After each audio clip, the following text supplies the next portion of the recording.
सभी छात्र एवं छात्राएं ध्यान दें।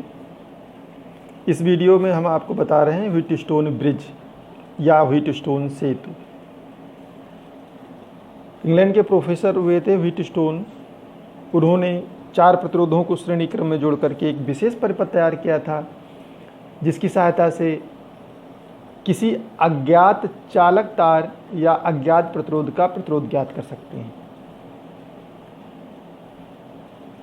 इसलिए इस परिपथ का नाम उनके सम्मान स्वरूप व्हीटस्टोन सेतु रखा गया। इसमें होता क्या है, ये फिगर है। 4 प्रतिरोध P, Q, R, S श्रेणी क्रम में जोड़ करके एक चतुर्भुज ABCD का निर्माण करते हैं, जिसमें भुजाएं AB व BC है। AB व BC अनुपातिक भुजाएं, जबकि इसके विकर्ण AC व BD संयुग्मी भुजाएं कहलाती हैं। विकर्ण AC का संबंध कुंजी K1 और बैटरी से कर देते हैं, जबकि विकर्ण BD का संबंध दाब कुंजी K2 के द्वारा धारा मापी से कर दिया जाता है, जैसा कि फिगर में दिखाया जा रहा है।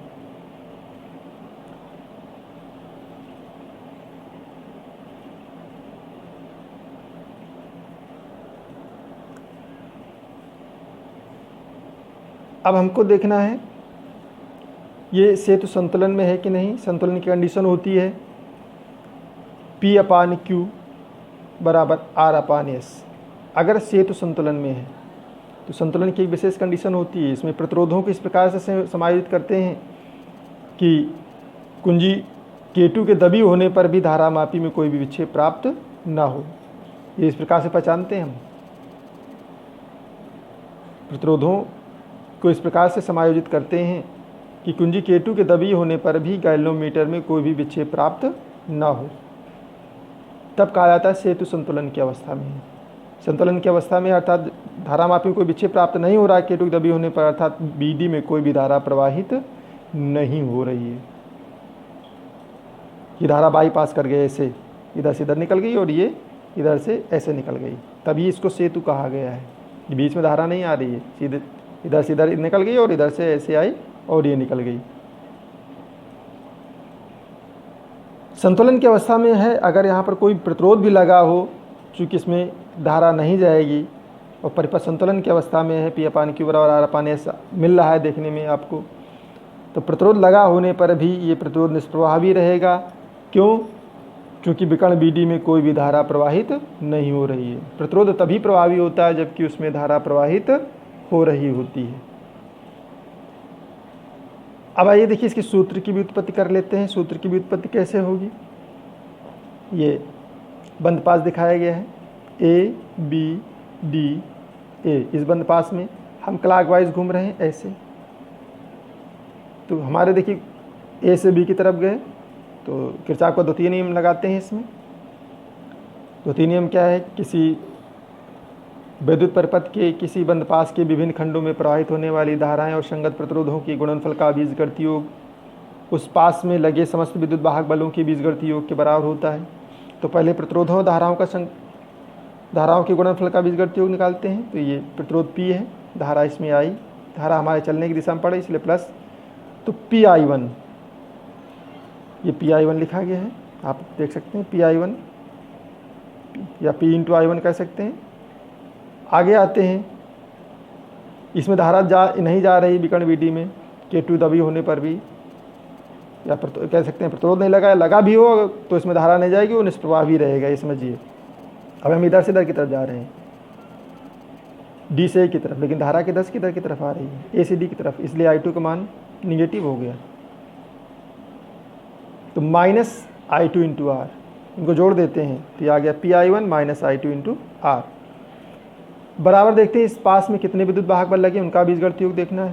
तो इस पास में कोई भी सेल नहीं लगा है, आप देख रहे हैं फिगर में, सेल केवल यहाँ पर लगा हुआ है। ये इस पास ABDA पास में कोई भी सेल नहीं लगा है, इसलिए विद्युत वाहक बलों का बीजगणितीय योग 0 हो गया, पक्षांतर कर लिया गया है। तो PI1 बराबर I2 × R समीकरण 1 आ गया है। इसी प्रकार से बंद पास B सी डी बी में हम क्लॉकवाइज घूम रहे हैं। तो देखिए इसमें प्रतिरोध Q है, धारा I1 आ रही है, तो प्रतिरोध Q में धारा I1 तो Q इंटू I1, और इधर से इधर की तरफ चले ऐसे, लेकिन धारा I2 इधर से इधर की तरफ जा रही है, DCC की तरफ जा रही है, इसलिए I2 का मान नेगेटिव होगा, तो माइनस यस I2 हो जाएगा। और इस पास में कोई प्रतिरोध लगा नहीं है। इनका बीजगणित योग देखते हैं तो QI1 माइनस SI2 बराबर 0। 0 क्यों होगा? चूँकि विद्युत वाहक बल इस पास में भी कोई नहीं है। ये BCD में कोई भी सेल का नहीं लगा है, अतः विद्युत वाहक बल 0 है। तो बराबर 0 आ गया, पक्षांतर कर लिया गया।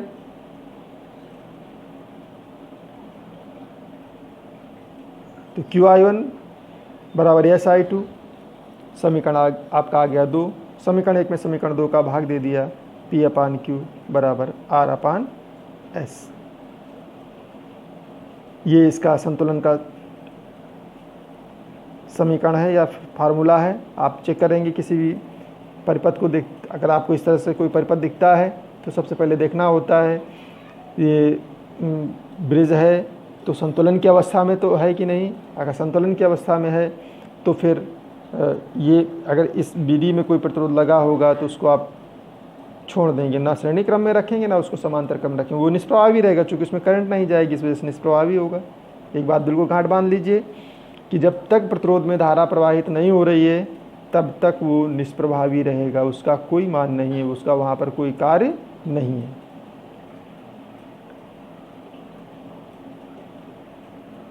धन्यवाद। आज के वीडियो में इतना ही।